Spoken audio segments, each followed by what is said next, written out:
जी का एक बयान आया है जब चुनाव आयोग का कैंपेन आज अंतिम दिन था।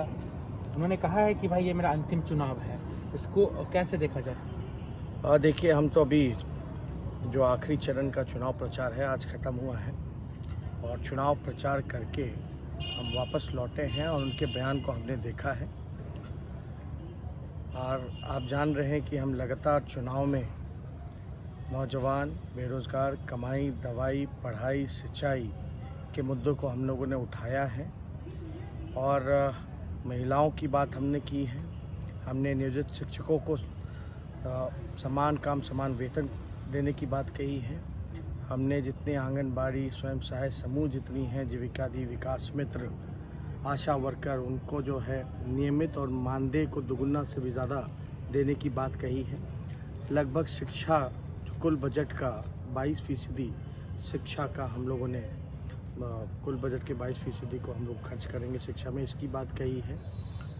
हम लोग लगातार ज़मीनी मुद्दों को हम लोगों ने उठाने का काम किया है और आज जब लौट करके हमने नीतीश कुमार जी का जो बयान देखा, उससे ये एहसास होता है कि हम जो बात पहले से कहते रहे हैं कि नीतीश कुमार जी थक चुके हैं, उनसे बिहार संभल नहीं रहा, वो ज़मीनी हकीकत को पहचान नहीं पाए।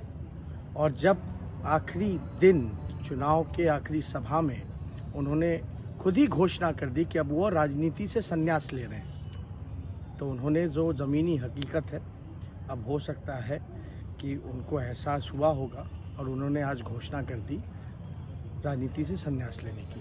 लेकिन आपको नहीं लगता है कि ये बात तो पहले भी कह सकते थे, आखिर आज ही उन्होंने क्यों चुना? देखिए, हम तो शुरू से कह रहे हैं ज़मीनी हकीकत को वो पहचान नहीं पाए।